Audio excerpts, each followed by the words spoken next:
दोस्तों, नमस्कार, सत श्री अकाल, गुड मॉर्निंग दोस्तों। मैं हूँ योगिनी नैना, नैनदीप योगाश्रम से। आज मैं कराटे के विषय में बात भी करूंगी और उसके योगासन भी बताऊंगी। तो कराटे के बारे में मैं आपको पहले तो ये बताना चाहूंगी कि कराटे जिन व्यक्तियों को आते हैं उनके बगल सोने वाले मेल फीमेल उनको बहुत प्रॉब्लम होती है। ऐसे ऐसे खर्राटे आते हैं लोगों को, इतनी तेज तेज रफ्तार में आते हैं कि रात में बगल सो रहे बंदे को तो रात भर नींद ही ना आए और परेशान हो जाते हैं। मैंने तो ऐसे भी कई केसेस देखे हैं कि शादियां तक टूट जाती हैं। तो खर्राटे की प्रॉब्लम को आप खत्म कर सकते हैं। बस इसके कुछ योगासन हैं जो आप डेली कंटिन्यू करते जाइए तो आपको इससे निजात मिल जाएगा। खर्राटे आपको पता है कि क्यों आते हैं? खर्राटे हमारे जो ये नाक के और ठुड्डी और गले से जो ये पोपली ऊतक होते हैं वो सांस अंदर बाहर करने के लिए उसमें एक कंपन पैदा होता है। जब हम सो रहे होते हैं तो हमारी बॉडी बिल्कुल रिलैक्स होती है।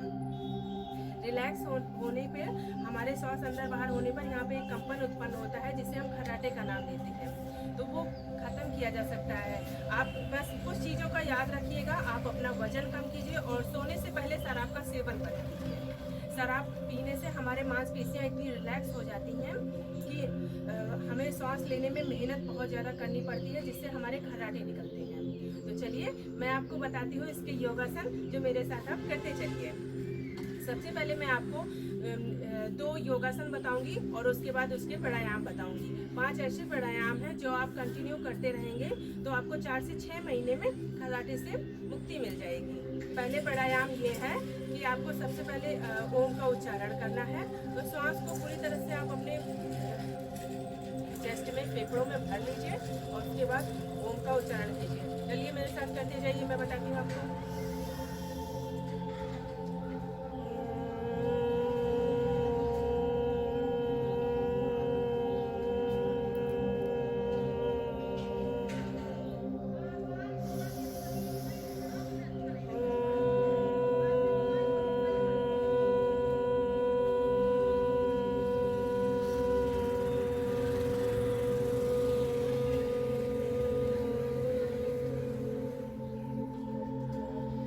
तरह से ओम का उच्चारण 5 से 7 बार कीजिए। और जब भी करिएगा आप ये ध्यान रखिए, प्राणायाम करते समय हमारा ध्यान भुवों के बीच में होना चाहिए और रीढ़ की हड्डी सर बिल्कुल सीधा होना चाहिए।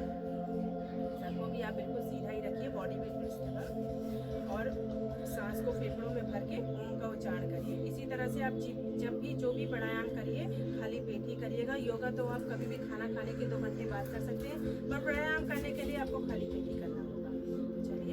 अब मैं आपको बताती हूँ भ्रामरी प्राणायाम। भ्रामरी प्राणायाम करने के लिए आपको अंगूठे से अपने कानों को बंद करना है और उंगलियों से आंखों को ऐसे, और सांस को अपने फेफड़ों में भर के फिर मुंह बंद करके मधुमक्खी की ध्वनि का उच्चारण करना है।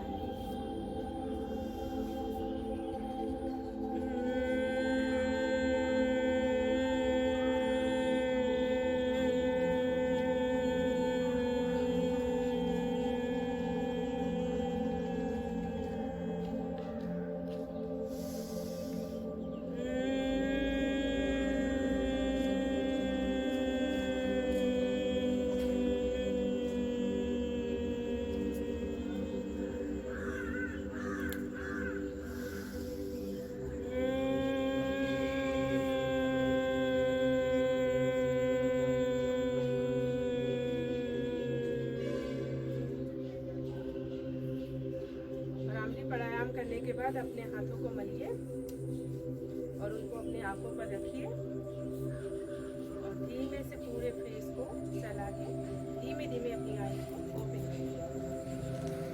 ये प्राणायाम आपको 5 से 7 बार करना है।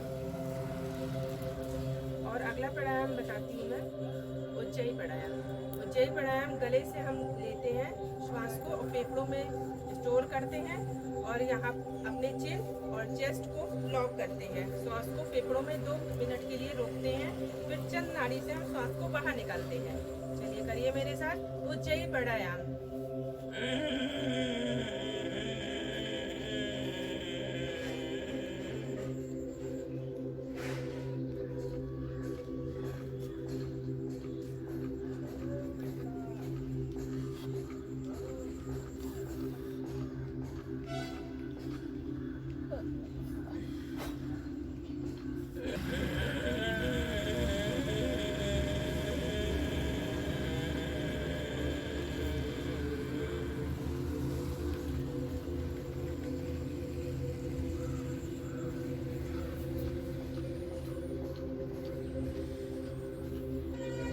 सारे प्राणायाम आपको 3 से 4 बार करके बता दिए हैं, लेकिन आप 5 से 7 बार 10 बार जितनी बार भी आप कर सकें धीमे धीमे करते जाइए और उनकी काउंटिंग भी बढ़ाते जाइएगा, उनकी स्पीड भी बढ़ाते जाइए।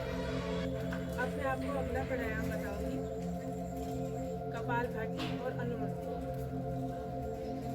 कपालभाति में श्वास को बार बार अंदर बाहर छोड़ना रहता है जल्दी जल्दी से।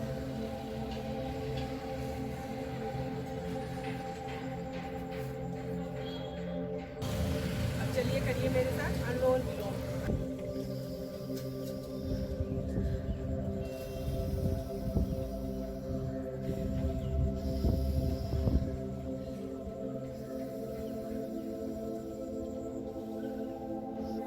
ये हो गया अनुलोम विलोम।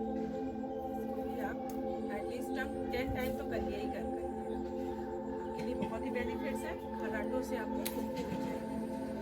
चलिए अब मेरे साथ करिए योगासन।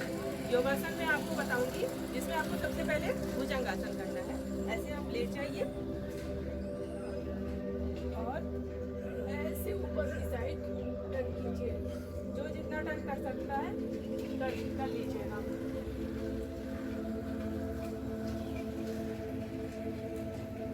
भुजंगासन सर की अवस्था में की जाती है। ऐसा लगता है जैसे कोई सर फल फुला के बैठा हो।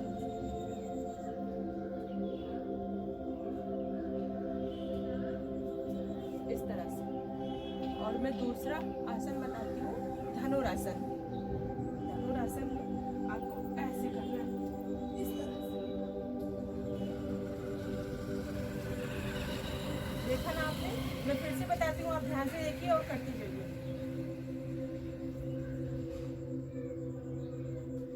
आप इसी तरह से योगासन प्राणायाम करते जाइए, खर्राटे से आपको बहुत ही जल्दी निजात मिल जाएगा।